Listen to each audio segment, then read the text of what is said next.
What's going on, everyone? Welcome back. This is a special edition of Fade the Chalk. Again, Adam and I did this before. We are back again to discuss another Underdog Best Ball Draft, rolling through all of these picks, screen sharing, giving you our process, our stacks, all of these different things. Adam, are you ready for all of this smoke?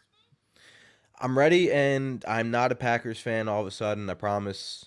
Joe Metz got me this shirt. It's Devontae Adams. Got to wear it. Devontae's the man. So, not a Green Bay fan, I promise. Oh, man. Yeah, I asked you about it before we got on. I thought it was a little bit strange. You didn't have a Buffalo Bills shirt on. But hey, look, I get it, man. Everybody's a little cheesehead sometimes. So, hopping into all of this, man, can you see my screen and everything here for Underdog? Yes, sir. All right, so, we were in the same position we were last time. So anybody wants to check out last time, our stream, and how we built that team, we were drafting from the 107. This time, we're drafting at the 108. So really curious. I know we went Travis Kelce first round last time, Adam. Where we're going to go in this draft, I was kind of hoping we get one of those top few picks, man. Yeah, I think we definitely should just mix it up, though, right? I mean, we went a little bit of zero running back. We went Kelce, Mahomes early, so the rest of our team didn't look as good, but yeah, now that we're essentially still in the same spot, let's mix it up. Let's go with it. That's why you do these these videos, and like you go with different draft approaches and see how your team shapes out. Oh, absolutely, man. I mean, so this is rolling pretty quick. We got CMC, Dalvin, Derrick Henry, no surprises there. Saquon goes at 104. So looking at the guys that could possibly make it to us, I mean, again, we talked about it last time. Jonathan Taylor, I doubt he goes to the 108. Other guys in that first round, like, are you leaning us just going with the running back approach here? Kind of get more of a traditional build. Kelce goes at the 105. Where do you kind of lean right now for the 108? Yeah, I mean, if Devontae Adams is there, it would be very appropriate to take him. Just saying. But I feel like he's gonna go right here. But I say we just take whoever's left between Adams and Jonathan Taylor. You're right. You're right. All right, Jonathan Taylor's on the board, dude. Let's do it. Do we take him? Yeah, I think we. I know you want to take Cam, but dude, him and Cam Akers, it's one of those guys for me. And really, look, I mean, oh my gosh, damn, I wanted Adams. That would have been so freaking cool. That would have been awesome, man. But the board dictated otherwise. Aaron Jones going at the 109. The one player, and we just saw him fall to the 110.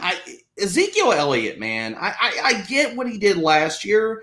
People are still sleeping on him a little bit. Like, we know this offensive line is going to probably be healthier. We know Dak is coming back. They're going to have a high passing rate. They're going to score a ton of points.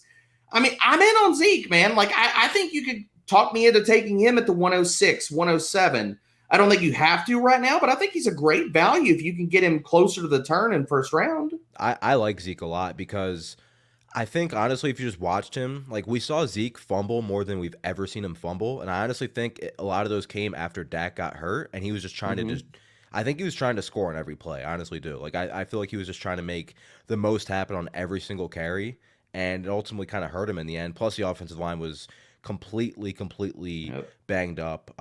Like, if Zeke finished as the RB like 2 or 3 in 2021, I don't think anybody would be surprised. But he's probably gonna go. And nobody should be, man. No. All right, so we're up on the clock, dude. Sitting at the 205. I'm kind of leaning Antonio Gibson here. Do you have any kind of pushback? Really? Dude, he's gonna get the most targets he's ever had. All right, we'll go AJ. Dude. Tell me why AJ Brown, and I'll give you my pushback on my concerns with him. I just think he has a higher ceiling than Antonio Gibson. And like we've seen him be a star in fantasy on 6 target games, 5 target games, and now there's with Corey Davis and Jonnu Smith gone. Yes, they're still going to put the ball in Derrick Henry's hands 25 times a game, but his targets go up to 8, 9, 10 per game. And you're talking about a guy that could be a legitimate top 5 receiver. We know the talent's there. I just think projecting him for a career high in targets is very, very, very enticing. So my pushback on that is with Arthur Smith leaving, I've got concerns about that overall offense, like how much they utilize play action. I get the target reasons and stuff. I guess I just have more concerns about how efficient or how good that offense is going to be. I I mean, losing Corey Davis might not sound like a big hit to most. I think losing Arthur Smith is one of the biggest hits, and nobody's talking about it right now, man. And I know that gets said a whole lot, like, nobody's discussing this right now. But really, like, out on the Twitterverse, have you heard anybody talking about any concerns with A.J. Brown? I get the volume, but has anybody been out there in the streets talking about how they're concerned about maybe how this offense functions? And considering it hasn't been a high volume passing offense. Yes, if he just gets this crazy workload, that's great. But also, if we see a less efficient offense because the play caller just maybe isn't as good or it runs in a different fashion and we don't get as good Ryan Tannehill, is there any concerns, or am I just being crazy with all that and reading too much into it?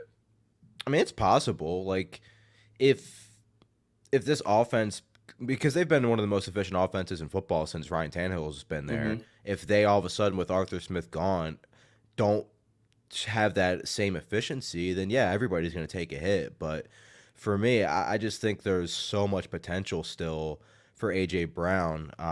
Like, he was 30th among all players or receivers and targets last year with 106. Like, I think we can all guarantee he's going to, but he was seventh in fantasy points per game. He was top 10, he was second in fantasy points per route run. Like, there's just so much upside, and the efficiency, like, I still think they're going to run play action because Derrick Henry's there. Like, it's a huge part of Arthur Smith's play calling, and it always has been, and it will be in Atlanta. But I think it's also just the product of having Derrick Henry there too. Dude, this guy's hurting us, man. Whoever Melky is drafted Devontae Adams, now got us from Michael Thomas. At this spot, I'm kind of sitting on Amari Cooper or Terry McLaurin. That's where I'm at. I'm surprised you haven't locked in Terry right now. Let's go with Terry. Yeah, I thought you would have locked him in immediately. Well, I'm just thinking about stacks and stuff. Like, could we go Cowboys and things of that nature? But let's go Terry McLaurin. I'm down with it. I think that there's a lot of different ways we can go with this team. So sitting right now after the third round, we got Jonathan Taylor, A.J. Brown, Terry McLaurin. Can this be a dynasty team, please? Hey, we're going young. We're going young and upside here, man. And I know we hopped into this draft really fast. For everybody tuning in, we are drafting right now in the War Room. So this is Underdog's one of their tournaments that they have live right now. You can get signed up today with the promo code FTN. If you don't like this, they will refund you up to $100 inside the first month. Money back guarantee. But if you do love it and you want to get in on one of these big tournaments, this is a good one to do it, man. And they're going to have more of these tournaments coming out weekly. This one right now, I think there's 5,800 people in it. Top 1,400 spots or so get paid out.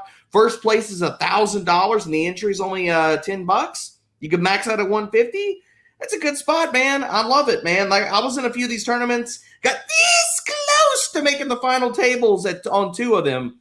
So good payday, good ROI, but really close to mega year for basketball for me. Dude, for last season. CeeDee Lamb at the 312, ETN at the 4-1. Whew. DJ Moore going at the 4-2. Where do you sit with this pick? Because, dude, I'm kind of like, if Julio is there, oh my gosh, we're talking about ceiling. Julio's been going in the fourth round in FFPC and underdog drafts and other places. I've seen him slip to the fifth and some other spots. We talked about him on the underdog value episode of our podcast where I mentioned Julio. He was wide receiver 17 at that time. Like, I talked about it. Like he was still top 4 in yards per route run. Like, he didn't fall off. It's just Julio Jones, get on down here. That's so stupid. 405. It's people just want to hate Julio and want him to be done, but like he was legitimately hurt last year for the first time. Like, other than that, he wasn't really injured. It's just every player limps off the field at times, and you see Julio do it a little bit more than other players, and it's like, oh, Julio's injury prone, but like top 5 in yards per route run again. He was, top 15 in fantasy points per game, so like he stays healthy. Like, they're going to be a high volume passing offense. Their running game is non-existent. Their defense is still going to be bad. Julio Jones was our third receiver drafted, so I don't really know what else to say. There's nothing else to say, man. I mean, it's absolute insanity. Some avenues to stack up with quarterbacks too. Yeah, I mean, we've talked about this. I covered this in my value stack article. I mean, whether we wanted to go, Matt Ryan's sitting out there. We wanted to go that option. We're going to go McLaurin. I mean, again, we've talked about some of these early, like, these early picks that you get, what that dictates about quarterbacks that you select and how you kind of attack it from there. We could also go cheap stacks late, man. There's so many different things. So kind of looking at where the board sits. I mean, I think right now at this point, highlighting all these functions, because again, we discussed this last time, the ability to filter all these positions based off of where you go in your drafts is fantastic for Underdog, man. So right now we are up in 6 picks. I really, depending on who's here, right now our team sits Jonathan Taylor, A.J. Brown, Terry McLaurin, and Julio. I mean, it's BPA, dude. I mean, we could go running back. We could go, it just depends on who's left here on the board. If Javonte Williams is there, I say we go with him. Yeah, I was literally about to say that. So I really hope he makes it to us, man. I get the feeling that he's not. Thoughts on us getting some more Chase Edmonds in our lives, considering I bet you he gets sniped here. I bet you Javonte. Are you worried about sniped. James Conner? I heard about that, man. So, I mean, him in for a visit. Obviously, I would much rather Arizona draft a running back in the 4th round for Chase Edmonds' sake. You know, I mean, I think that's exactly what I would want. Javonte makes it, baby. Let's go. Hopefully he gets drafted to the Falcons in the 2nd round. Hey, I mean, we talked about it, man. I think that he goes off the board at the top of the 2nd round, and regardless of where you think that's a perfect spot. I mean, we saw multiple, Jonathan Taylor being one of them, these 2nd round running backs that hit, and we're discussing, I mean, we brought this up before, man. I mean, people could see this in the 5th round for Javonte and not having a landing spot right now. As soon as he gets drafted, he goes at the top of the 2nd. That's probably going to go up. I mean, the last time, and we'll go back and compare Underdog ADP here. The last time that I stared at and counted down the list, he was RB 24, 25-ish in drafts. I just think that's a good spot. There's still equity to be had because he goes to the top of the 2nd, Adam.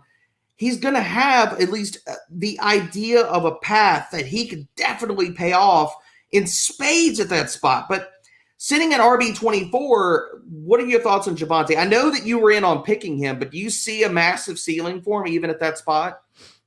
Yeah, I think if he gets picked by the right team, or even if he doesn't, he could just, if he gets picked by a team that has a potential committee, he could be an every down back in the NFL. Yep. So, and there's not many running backs in this class you can say that for. No, there's not, dude. So, looking at this team and looking where we could possibly go with it, DJ Chark is still on the board. So, if we wanted to go Jaguars, we still need tight ends. Just yep. We don't have to take them now, but just compared to the last draft where we had Kelsey already in the 1st round. You got Hawk. Could we just pair some guys? Oh, I was hoping Claypool made it to us, dude. Who are you feeling here for this pick? I mean, I'm thinking, considering the names we're staring at here, it's a wide receiver for me. I don't hate Hawkinson here. I just hate that offense. And you talk about I can't do it in best ball, that really hurts it. This was like redraft or something, it'd be different. But when you're talking about best ball and maximizing upside, yeah. Tyler Boyd, Sutton, Fuller, where are we going here? I'm feeling DJ Chark unless you're telling me no. Go for it, man. We talked about this Jacksonville offense. We like it. DJ Chark last year, just incredibly unlucky. I think he had 31 deep targets and caught 10 of them. It was just terrible, and presumably going to have Trevor Lawrence throwing passes. And now we highlight Trevor. Yep, Darrell Bevel now calling the plays in Jacksonville, and maybe not calling the plays as much as he did last year, but alongside Urban Meyer. And I think he's going to use, we talked about it, Chark and Marvin Jones the same way he used Galladay and Marvin Jones in Detroit. Yep. So I like it. So in saying all that, highlighting Trevor, highlighting Visca, highlighting Marv. Opens up opportunities. Yep, we definitely have some opportunities for the stacks in here. And re-highlighting all these other positions and seeing, I mean, really the board is kind of like we can just go BPA here. I mean, DJ Chark, we got him at 65 and 71's the ADP, so it's not like we reached or anything like that. It's just, it kind of depends on how your team is flowing and which way you want to attack, So if we wanted to go with, if we had gone Keenan Allen earlier, we went Justin Herbert here. A lot of different ways that you could build these teams, man, and especially if you're looking at your entirety of all these underdog drafts as a portfolio, then you want to get different exposures and different builds. You don't want to just keep hammering on it. Like, if you get a ton of one team or certain players, could they be extremely profitable for you? If it hits, yes, it could be. But also could be to your detriment. So I think that understanding, and you can go into the function on Underdog after the fact and look at how much exposure per tournaments, per these large field tournaments that you have for players, and saying, okay, I've got enough, and where did I get them at? Now that their ADP rose, now I'm just going to kind of veer to other players. So where are you sitting at for this pick? With our team sitting at Jonathan Taylor, Javonte, A.J. Brown, Terry McLaurin, Julio, and DJ Chark. Let me ask you, is there a certain tight end from Florida University on the board? There is. Are you in on Kyle Pitts in the 7th round, my friend? There's a good chance he gets drafted by the Falcons, man. We could do that. We could go. I mean, we talked about this before on the podcast and stuff, and attacking some of these rookie landing spots and getting weird with your stacks. I think it's viable. I mean, we could easily go like a Julio and Kyle Pitts and Matt Ryan stack. I don't think that's crazy at all. And so Kyle Pitts is here. Are we taking him? Do you like anybody else better? I mean, I think you could talk. Oh, he gets sniped again! I'm telling you, man, I hate this. That hurts. We don't have to worry about it now. All right, I think we go Visca here. Yeah, I'm cool considering with that. I think considering that. Yeah, I'm cool with that. That sucks. That'd been really interesting. That really sucks because that would have been a wild stack, dude. That really really sucks. We kind of talked ourselves into going Pitts. I was with you. I was on board. I'm like, sure, let's fire up some Falcons slate. Let's go, man. And then it got us. It definitely got us. Yeah, it hurts. That stings, man. We had it with the Chiefs last time, and then it happens here with Kyle Pitts. I was talking about it on social media. I mean, look, tight end premium formats, I can't go with, and Underdog is not. I can't go with Kyle Pitts in the 4th round, man. There are too many other good players where their median outcomes, even in premium, match Pitts, if not surpass him. I get the upside, but it's just not a bet that I'm willing to make. I get exposure, that's fine. 7th, 8th round, much more in on that spot. So right here, where are you sitting at? We could go Curtis Samuel, get some more Washington love in here, lean into the stack some more. It's definitely not a bad option, especially since the players around him. Or do we just complete the stack with Marv? Well, Marv is not going to go for a bit, man. Marv is way down there. Oh, yeah, I keep forgetting his ADP is really low. So weird. It's never that low, Adam. Oh, wait. Sorry. Excuse me. It's that like every single year. So, all right, let's go Curtis here. So, yeah, we're going to go some late QBs here, my friend. But it works. It works for us. Yeah. And it's really interesting. Like, you can go those late QBs, and there's been a lot of talk out there in the streets about, like, does Washington pay up and go Trey Lance? We could actually pair him with Fitz. I mean, we're talking about, I mean, there's different ways to sit there and accomplish stacking in these formats. So, looking at the team right now, no quarterbacks, Jonathan Taylor, Javonte Williams, A.J. Brown, Terry McLaurin, Julio, DJ Chark, Visca, Curtis Samuel, no tight ends right now. Where are you leaning for this next pick? We're up in 12 picks. Goddard is interesting. I'm sure he'll get selected right before us. Probably because this other team has been, and I want to kind of look at their team while you're mulling over players in your head because they've been smashing us here so far. Lamar Jackson, David Montgomery. Hold up, let me get back to Melky here. Goddard got selected, by the way. So Hopkins, Michael Thomas, Jarvis Landry, Hawkinson, Pitts. Yeah, their build's really, really interesting, buddy. But yeah, no, getting back to this, where are you kind of leaning? We're 9 picks away. We're going to probably be sitting somewhere in this Kenny Gainwell, Jalen Waddle tier. I do like Gainwell. Irv Smith's there too. Or if it gets down to the nitty-gritty, do we just go ahead and take Trevor here? We could lock up the stack. Yeah. Especially when you don't love anyone on the board. It's always viable to just kind of lock up the stack and get it. Not a lot of love, man. I mean, look, you got a lot of dart throws here. I mean, I think that this build's going to necessitate, like, later we take about 3 or 4 shots. Probably, like, 3 more shots on running backs later. Go scatter shot with some backups, and maybe we hit. Right. I wasn't expecting we were going to lean into, a modified 0 RB here.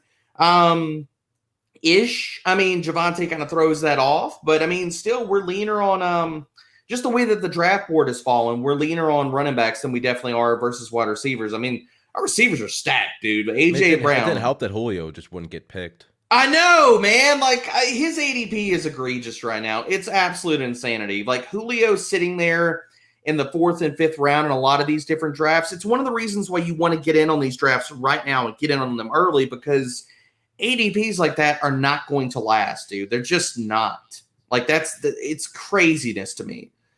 All right, Michael Pittman going off the board. Here goes Trevor Lawrence. Watch.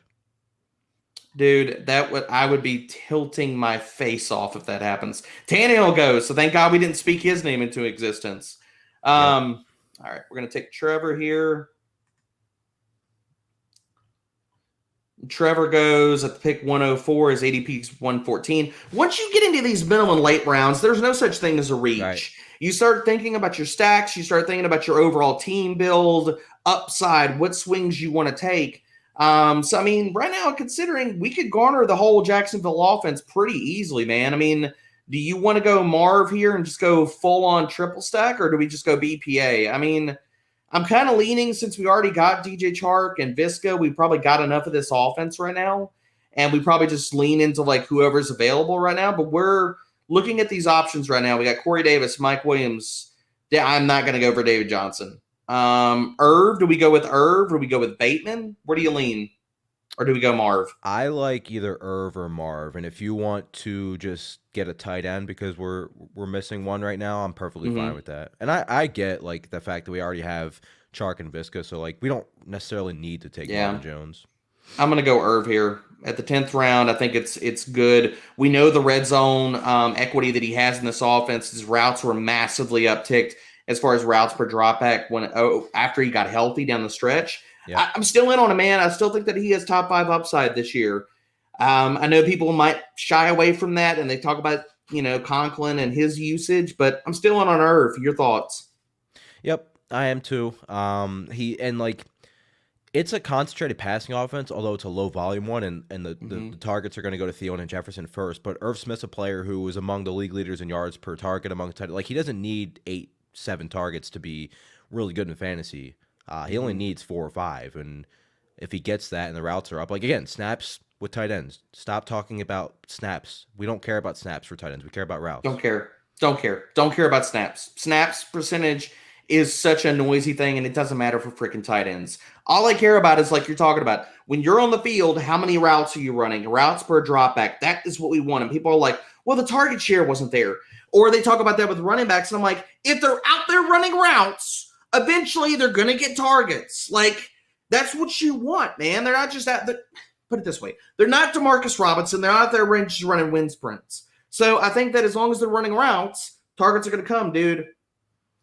So we are sitting. Bateman's gone. Hardman's gone. We are up in 9 picks. Where are you leaning here? Because, I mean, we've only got 2 running backs, but looking at the runners right now that we're staring at, Trey Sermon, Michael Carter that are sitting on the board.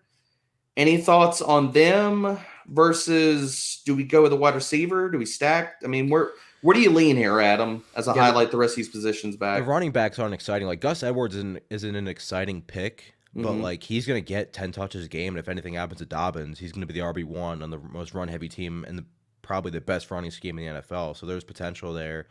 I mean, Marvin Jones is still there. Matt Ryan's on the board if we want to pair him with Julio. There's some ways we can go. I'd be fine with any of those picks, honestly. I know you like Trey Sermon. Yeah, I was fixed to say I'm going to highlight Trey Sermon's name here. I know we've talked about Gabriel Davis. That's another way we could go. Yeah, he's an elite football player, obviously. I mean, he's just a baller. When you got toe drag swag, man, everything else just falls into place. Kind of going down the board here. I'm kind of curious what other – I'm going to highlight Carter here. What other guys we can kind of get into here. Fitzpatrick's down there. I think probably if we're going to lean here, Fitzpatrick's probably the pick for the next round. What do you think? Yeah, not for this one. No. But looking at his ADP, he's probably going to be sitting around there on the next pick. So Matt Ryan's off the board. So yeah, I mean, I think we go probably Fitzpatrick with the next pick looking at it, but where are we sitting on this one? I mean, we could go like secondary pieces from the Bills, but we're not going to be able to get Beasley and Davis. No. We've got a lot of wide receivers, man. I kind of lean running back here, and I lean with the upside of Trey Sermon, but your thoughts with it? Or do we go Marv? He's here. I'll leave it to you real fast. Do I have to answer? Like, oh, you do. You do. You got to answer. You got 15 seconds. You know I want Marv, but do we need to go Marv? I don't think we need to go Marv, dude. Then go Trey Sermon. All right. I know I'm hurting you. I know I'm hurting you with this. And I'm doing it because I don't think that we need to go Marv. If we didn't get Visca, Marv was an auto pick there. Absolute auto pick. I agree. Okay, I know that you're probably hurting. I know you don't want to talk about it. It's a tough, tender situation right now. We still got the rest of this draft, and you can cuss me out off air. All right, listen. I will say this, though. If he somehow is there the next round, I'm just take him. He's still on the board? Yeah. He's not going to be there. He's not. He can't be. If he's there, I will take him. I will take him. There he goes. There he goes. Okay. 11th round. Wow. Almost the 12th round. You really love to see it. But I don't love to see it. I hate to see it. Well, it's fair because it's not with our team. But, I mean, dude, if we wouldn't have gotten Visca we did and leaning into it there, we could have gone Marv later. We could have just differentiated. And that's something we can go back and kind of look at after we get done with this. So we are up in 3 picks.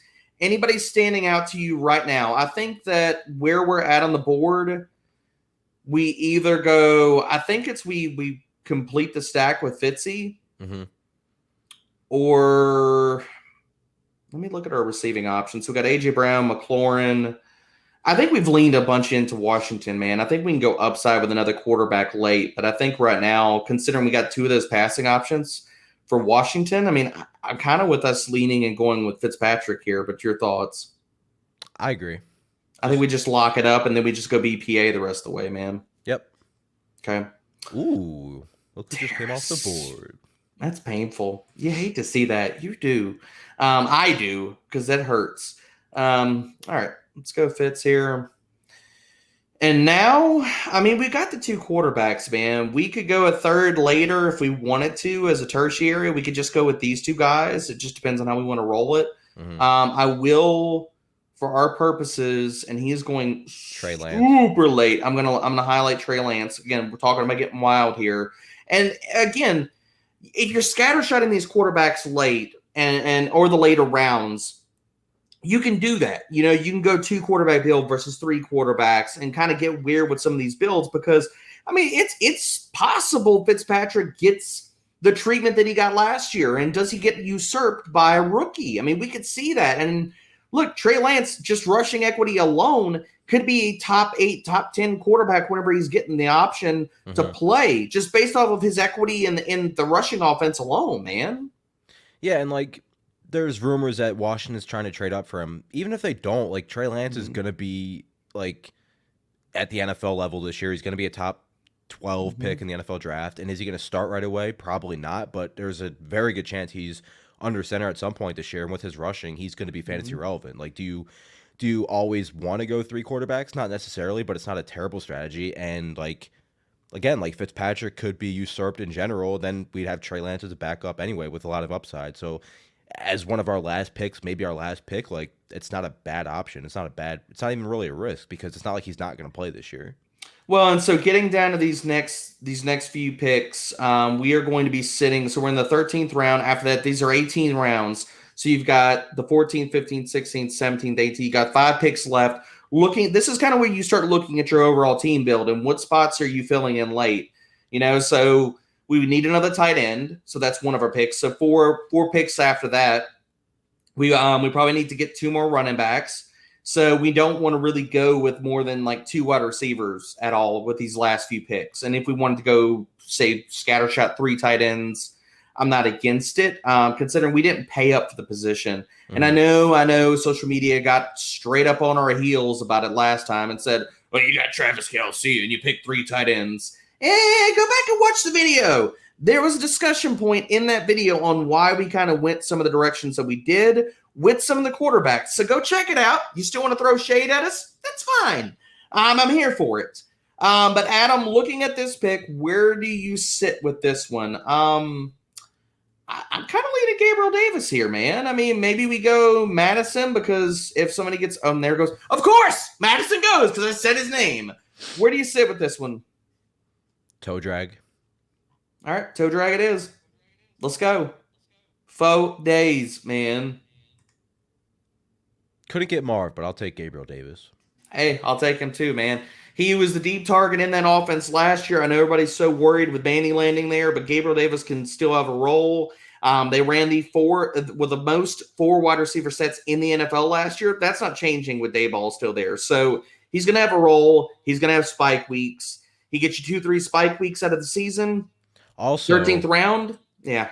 He scores touchdowns. Yes, he does. And that's good for our purposes, my friend.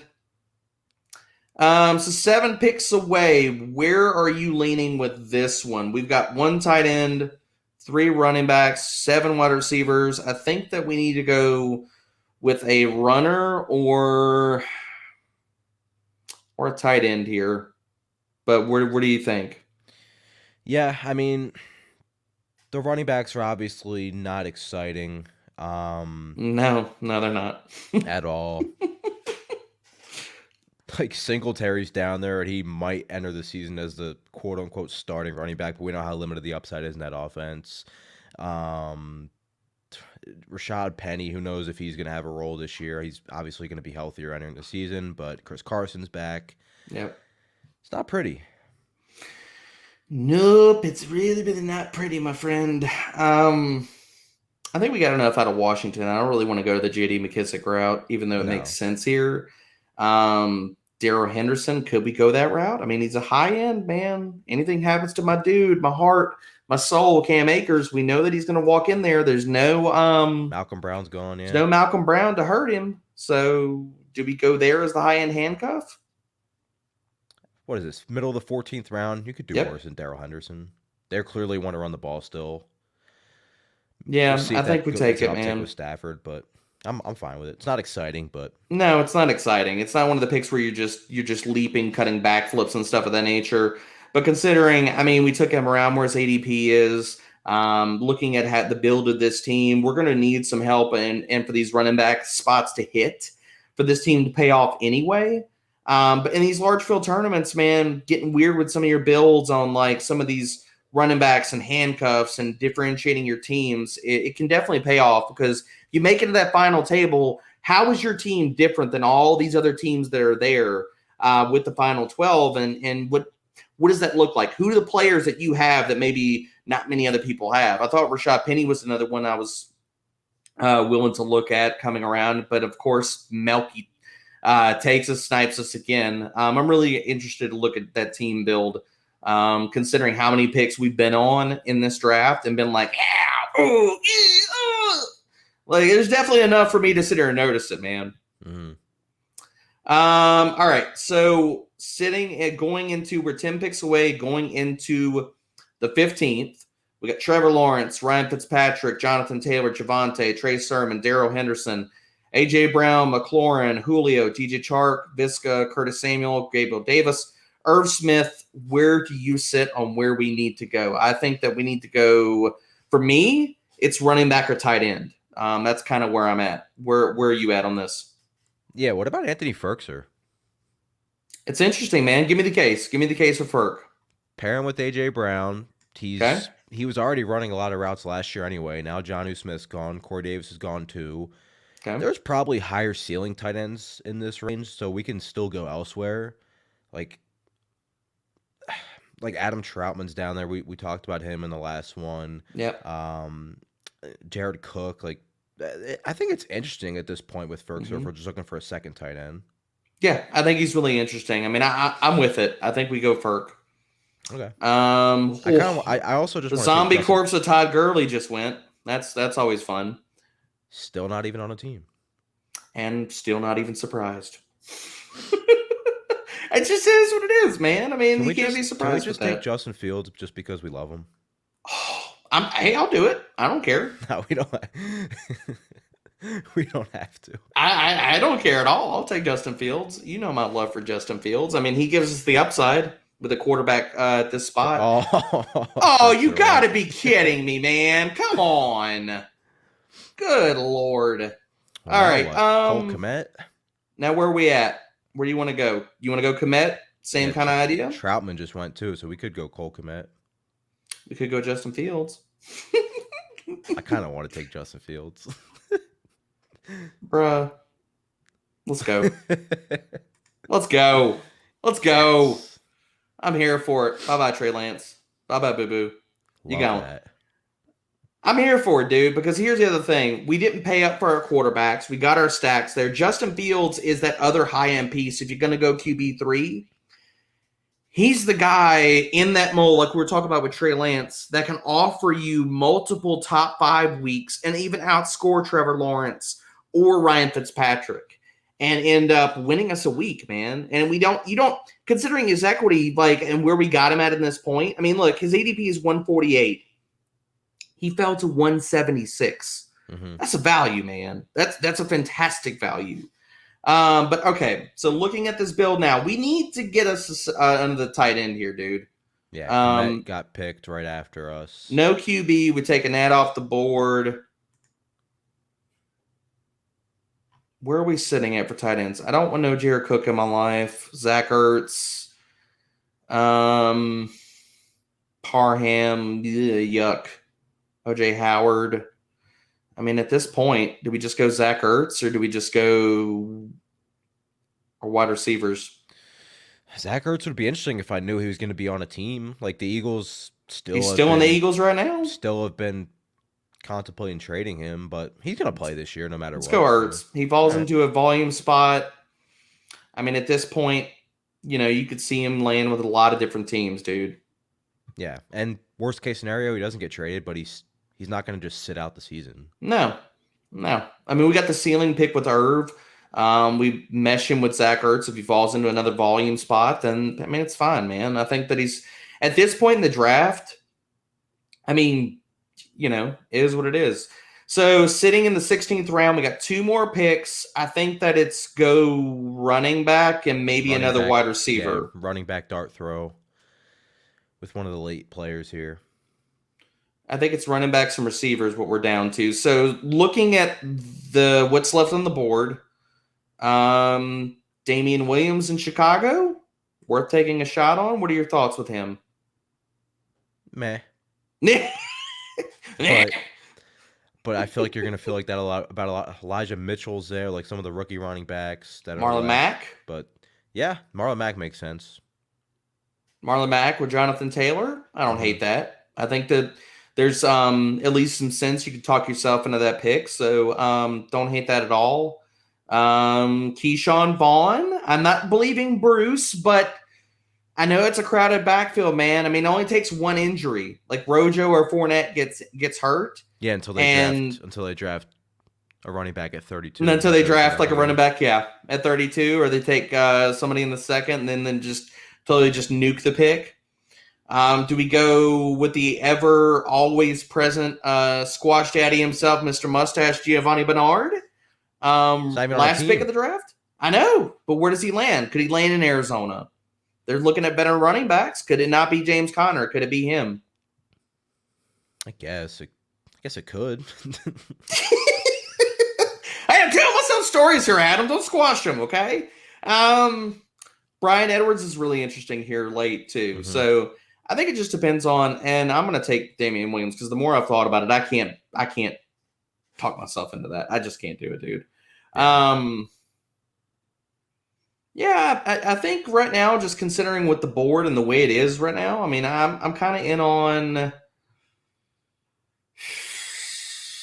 I think it's Bryan Edwards, and then we play the game of does Marlon Mack make it back to us? Let's do it. I like that.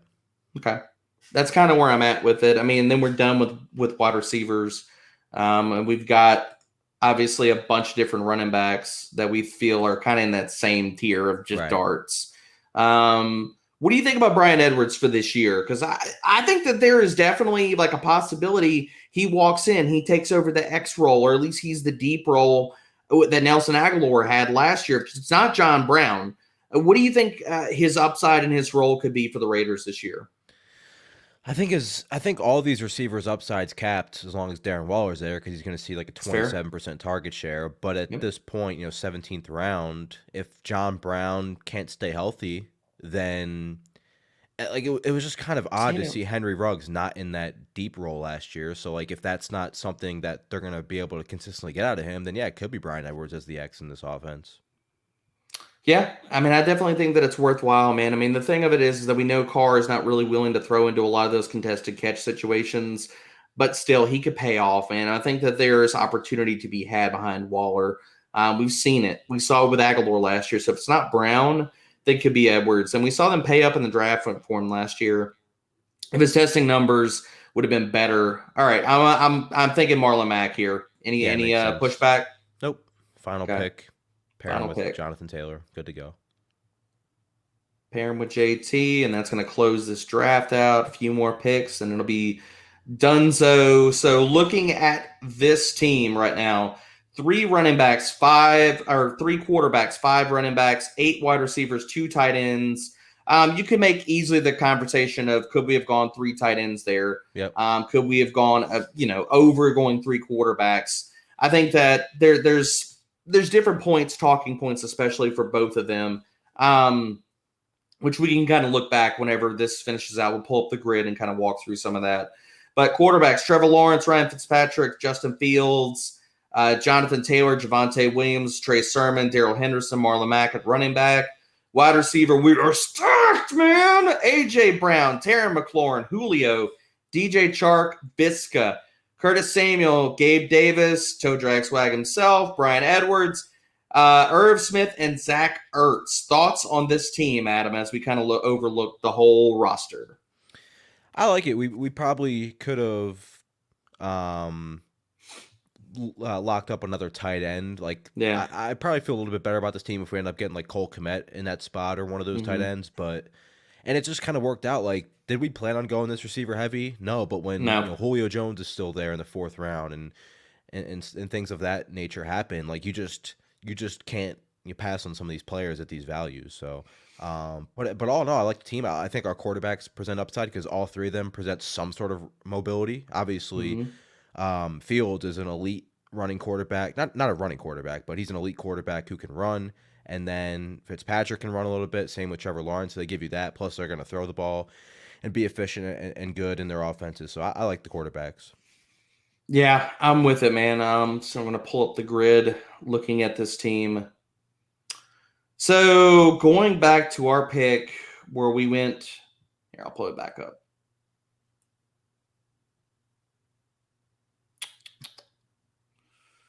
War Room.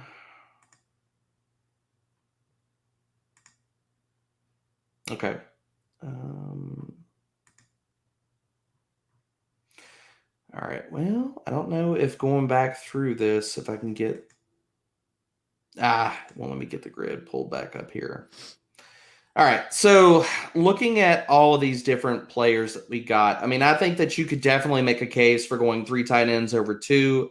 And us, if we would have veered and gone with that over Justin Fields, I think there's merit in both of them because, like we talked about, if Fitzpatrick doesn't retain the job the entire season, there's also some risk there. Now, we're baking into seriously that Washington and Jacksonville put up a ton of points, really going with these late quarterbacks, these upside stacks. And really, I mean, we invested heavily in both these offenses. So really, the story that you're telling yourself with both of these teams and these quarterbacks is that they're going to pass. They're going to score a ton of touchdowns. And if we're garnering a ton of equity out of Terry McLaurin, Curtis Samuel, and they both go off for massive spike weeks, and it's not Logan Thomas, and it's not Marv, and it's really just Visca and DJ Chark just trading it all season long, there's definitely ceiling to be had there. Yeah, overall, I do like the team a lot. Yeah, I mean, overall, I think it's a really different build. I think that I would have leaned into just our differences and how we approached it and what this could have looked like. leaning into, I wanted to go Antonio Gibson over A.J. Brown. So if we would have done that and had him versus, staring at a combination of McLaurin, Julio, G.J. Chark, stuff like that, or how the draft would have unfolded if we did that, I think would have been really interesting regarding how this team was built. I mean, did we still lean into Washington there? But I really think it's a good point for these drafts that a lot of these picks that you're making in rounds 1 through 4, 1 through 5 are going to dictate whether it's your quarterback choices, whether it's your stacks, and how you approach really the rest of the draft. And that's how I approach it. But I lean into stacks a little bit heavier than some people. Some people don't do that. They approach it from BPA and they go from a value perspective and they don't worry about that. Like if it works out for stacks, then that's fine. I go a little bit more stack heavy in my approach. But do you do anything different with yours, Adam? Like, do you stick with stacks or do you lean into that like as much as I'm discussing, or you just kind of like, look, it just depends on who's there? Yeah, it depends on how the draft plays out, and it depends on how comfortable you are with the stacking options. Like, like for us, like we could have just rounded out with Marvin Jones, but we felt good enough about Lawrence with Chark and Laviska Shenault. So it really just depends on who's there, how you feel about that offense and the players on that offense. Yeah, I think it's really it depends on your build and the board and so many other different factors and a lot of different ways that you want to attack it, depending on how your draft is flowing. We definitely got sniped a lot of different times, my friend, on players that we wanted, and we were like, come on, get to it. And then Melky just crushed us in that instance. But look, Adam and I are going to be back. We're going to be discussing more of these drafts, doing live drafts with you. Stay tuned. Get subscribed to YouTube. Look there for the content. Follow both of us on Twitter. Get in these underdog drafts. We'll see you in the draft, man. But for this special edition of FTC, this underdog draft, we're out of here. Peace.